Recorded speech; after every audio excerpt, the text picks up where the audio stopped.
Olá, meus queridos irmãos, minhas queridas irmãs. Shalom, a paz de Jesus e o amor de Maria estejam com todos vocês. Nós estamos vivendo um momento muito importante na nossa igreja, que é o período quaresmal que precede a maior festa litúrgica da nossa igreja, que é a ressurreição de Cristo, a Páscoa da ressurreição de nosso Senhor Jesus Cristo. E nós celebramos a paixão, morte e ressurreição de Cristo. E para alguns pode parecer uma abordagem constrangedora, triste, né? Lembrar do sofrimento de Cristo, mas como disse São Paulo aos Coríntios, na sua primeira carta aos Coríntios, capítulo 1, versículo 23, São Paulo diz claramente: nós cristãos, anunciamos o Cristo crucificado, escândalo para os judeus e loucura para os gentios. Para nós é motivo de celebração, porque através dessa paixão, morte e ressurreição de Cristo, nós somos libertos, ganhamos o nosso passaporte para a felicidade, o céu eterno. E eu tenho, algumas pessoas sabem disso, eu tenho há muitos anos, um interesse muito forte pelo estudo do Santo Sudário, aquele pano, aquele lençol que envolveu Cristo após a retirada da cruz e colocado na sepultura, no túmulo. O primeiro ponto que eu queria abordar é sobre a autenticidade deste pano. Existe uma discussão muito grande, existe uma polêmica acadêmica muito forte sobre a origem e a autenticidade deste pano. Eu digo já de cara para todos vocês que mesmo que se comprove que este pano, esse tecido não é autêntico, não foi aquele pano que envolveu Jesus após a descida da cruz, isso não muda nada a minha fé. E também, segundo ponto, não prova a ressurreição de Jesus Cristo. A minha fé na pessoa de Jesus, na sua ressurreição, ela não está baseada neste tecido, neste pano. Ela tem uma fundamentação muito maior e muito mais profunda que dispensa a autenticidade ou não deste pano. Existe um doutor, o doutor Pierluigi Baiman Bologna, professor de medicina legal da Universidade de Turim, um dos elementos que estudou o tecido. É médico forense que avaliou as amostras de sangue do tecido. Ele faz um destaque no seu laudo dizendo: até porque, isso é palavras do Dr. Pierluigi, abre aspas, até porque, pelo cálculo de probabilidades, a chance do Santo Sudário ser falso é de 1 em 225 bilhões. Segundo ponto que eu queria abordar, além dessa questão da discussão da autenticidade ou não do tecido, é a questão do sofrimento físico e moral que foi submetido Jesus e que, através de estudos deste tecido, existe um médico, um cirurgião anatomista, Dr. Pierre Barbet, que escreveu este livro, A Paixão de Cristo segundo o Cirurgião, onde ele faz um relato muito detalhado de cada ponto, de cada detalhe, de cada chagas, de cada mancha, de cada imagem impregnada neste tecido. E ele aborda isto como um cirurgião anatomista, né? Pierre Barbet. E é dele que eu vou extrair algumas coisas, e é com ele que eu vou encerrar, porque no capítulo 12, ele faz, nos 11 primeiros capítulos, ele faz uma abordagem científica do que ele descobriu analisando o tecido. E depois, no último capítulo do livro, no capítulo 12, ele faz uma reconstituição, como foi, passo a passo, a paixão, morte de Jesus, extraída daquelas imagens que está no pano. E todo esse holocausto, gente, todo esse holocausto, isso dito pelo Pierre Barber, começa lá no Jardim das Oliveiras, no Getsemane. E ele começa comentando de que o sofrimento de Jesus, do início até o fim, até a sua morte, foi um sofrimento humano 100%. Existe uma palavra em grego que é kenosis. Kenosis é uma palavra em grego que está escrito, que está citado em Filipenses, a carta de São Paulo aos Filipenses. Eu vou até ler esse trecho aqui. São Paulo aos Filipenses, capítulo 2, versículo 7. E vale a pena a gente citar esta passagem, porque muita gente pode pensar assim: bom, Jesus Cristo era Deus, né? É Deus, né? Então, ele suportou tudo aquilo sem muito sofrimento, né? Acredito que muito pouca gente pode pensar isso, mas nós temos, sim, Jesus Cristo inquestionavelmente 100% homem, 100% Deus. Ele não era metade homem, metade Deus, ou em certos momentos ele era homem, em certos momentos ele era Deus. O que aconteceu com Jesus na sua vida é o que está escrito na carta de São Paulo aos Filipenses, no capítulo 2, versículo 7.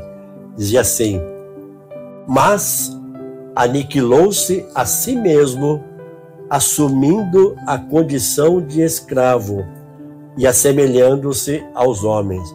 Esta palavra aniquilou-se, em algumas traduções está esvaziou-se, que é o grego kenosis. Então Deus tem essa capacidade de se esvaziar sem deixar de ser Deus, esvaziar-se dos seus atributos e viver como homem. Então Jesus viveu, cresceu, morreu como homem. E este holocausto de Jesus começa lá no Getsemane. E lá no Getsemane começa onde Jesus foi orar e ele transpirou sangue.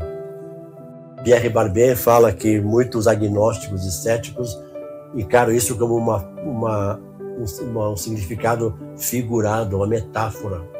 Absolutamente. Pierre Barber, ele fala muito bem que fenômeno clínico humano é este de suor sangue. Jesus suou sangue de verdade. O fenômeno chama-se hematidrose. Isto é esta situação de hematidrose, quando os vasos subcutâneos se rompem e o sangue se mistura com o suor. E aí é transpirado e cai ao chão. E hematidrose é um fenômeno raro, mas existe. Eu vou ler para vocês Isaías, capítulo 53, e a gente vai entender por que razão, né, quais foram as causas que levaram a Jesus transpirar sangue e suar sangue. Isaías, capítulo 53, versículo 5, diz assim: mas foi castigado por nossos crimes e esmagado por nossas iniquidades. O castigo que nos salva pesou sobre ele. Fomos curados graças às suas chagas. Jesus, pressionado pelas nossas iniquidades, pelos nossos pecados, ele esteve num estado de angústia extremo e que levou esses vasos sanguíneos explodirem e o seu sangue misturar com o suor. Vocês sabem, a palavra Getsemane, ela é do hebraico Gat Shemanim. Gat Shemanim é uma palavra hebraica que aportuguesado virou Getsemane. Gat Shemanim a tradução disso é prensa de azeite. Prensa de azeite.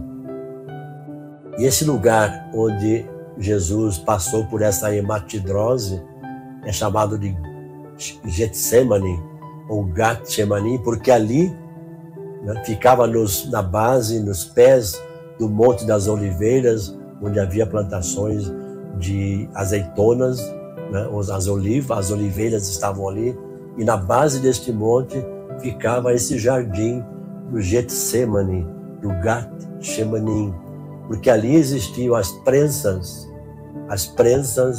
onde se colocavam as azeitonas para se extrair o azeite. Olha como o significado de tudo que existe no mundo da Bíblia e na história da nossa redenção. Aonde Jesus foi pressionado como aquelas azeitonas no Gat-Shemanim, no Getsemane. E esta pressão extraiu o azeite sagrado, o óleo sagrado do seu sangue que nos purificou, nos redimiu. O tecido do sudário nos mostra nitidamente que pelo menos 120 marcas de açoites. Eu queria lembrar a vocês que o corpo humano, após sofrer essa hematidrose, a pele fica ultra sensível. Por quê? O rompimento dos vasos sanguíneos e o sangue se mistura com o suor, isso torna a pele ultra sensível. Um simples toque já causa uma dor extrema. Jesus em seguida foi açoitado por 120 vezes. Não dá para imaginar.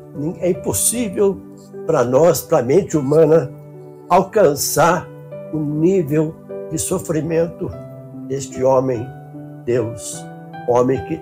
Esse Deus que se esvaziou dos seus atributos e sofreu, viveu como homem.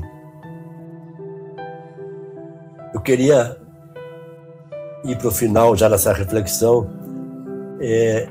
Um estudo feito por cientistas que examinaram o Santo Sudário, ele descobriu uma coisa fantástica.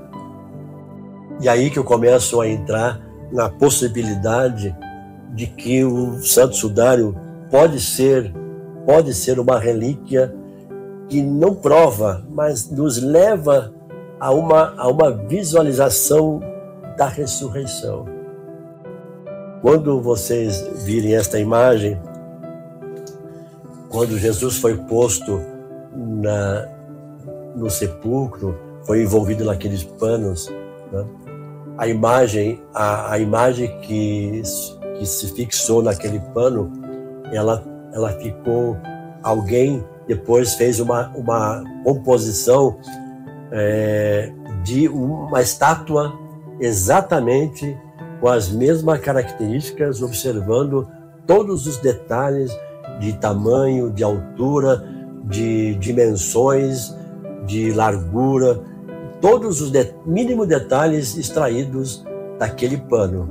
A imagem que estava naquele pano impregnada gerou esta imagem que foi elaborada por artistas plásticos, evidentemente, e essa imagem nos traz. Teve um cientista chamado Jerry Goldblatt, é um hológrafo de Nova York, que ele estudou essa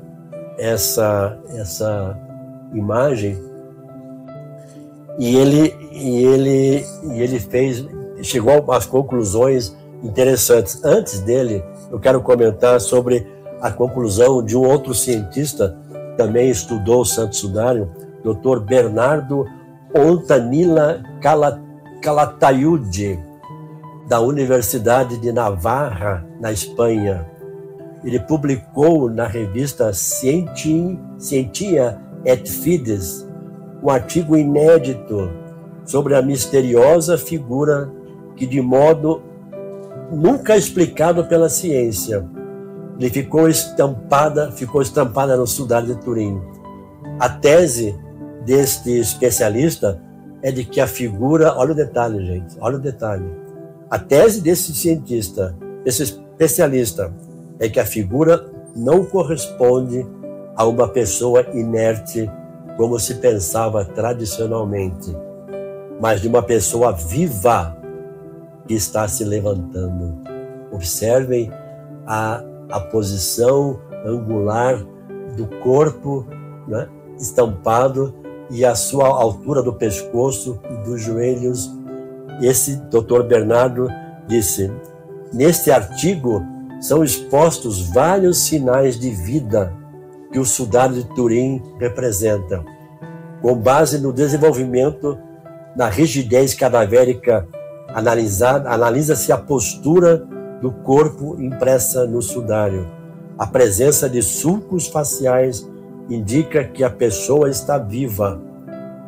O Sudário de Turim mostra sinais de morte e vida de uma pessoa que deixou a sua imagem impressa no momento em que estava viva. E voltando ao Jerry Goldblatt, esse hológrafo de Nova York, que é um especialista em fotografia tridimensional, ele dá uma explicação, para mim, coroa, é a cereja do bolo de todo esse estudo científico do Santo Sudário. Ele fala assim, no seu texto, nos seus laudos: creio que ambas as imagens foram impressas simultaneamente, quando a luz do laser reavivou o corpo inanimado envolvido no sudário, provocando uma explosão termonuclear que durou apenas 1 milésimo de segundo, disse Goldblatt. O corpo foi molecularmente transformado, dando-lhe a possibilidade de passar através do sudário, enquanto o calor irradiante imprimiu a imagem negativa no pano, de uma forma precisa e controlada em apenas 1 milésimo do segundo, sem danificar as fibras do tecido. Ou seja, a explicação que Jerry Goldblatt nos traz é que apenas se nenhum mecanismo científico conseguiu demonstrar que como a imagem foi impressa, é porque ela foi impressa de modo sobrenatural. E somente a ressurreição poderia explicar a impressão dessas imagens no pano. Glória a Deus por isso. Glória a Deus. E eu queria, pessoal, encerrar essa reflexão com vocês, citando o livro de Pierre Barbet, quando ele encerra o capítulo 12, dizendo que um parágrafo que eu achei fantástico, é com esse parágrafo que ele encerra o livro, eu queria encerrar com vocês essa reflexão. Ele diz o seguinte, na última página do livro: todas estas dores espantosas que acabamos de viver, ele durante toda a sua vida já previra, premeditara e quisera em seu amor para resgatar nossas faltas. Foi entregue porque ele próprio quis. Dirigiu toda a sua paixão sem evitar uma única tortura, aceitando suas consequências fisiológicas, mas sem ser dominados por ela. Morreu quando, como e por que quis. Que Jesus ressuscitado nos abençoe e nos conduza a uma vida de santidade. Amém. Shalom, pessoal. Feliz Páscoa para todos. Que Deus abençoe a todos nós. Shalom. Ninguém te ama como eu. Ninguém te ama como eu. Olhe pra cruz, é a minha grande prova. Ninguém te ama como eu. Ninguém te ama como eu. Ninguém te ama como eu. Olhe pra cruz, foi por ti, porque eu te amo. Ninguém te ama como eu. Ninguém te ama como eu. Ninguém te ama como eu. Olhe pra cruz, é a minha grande prova.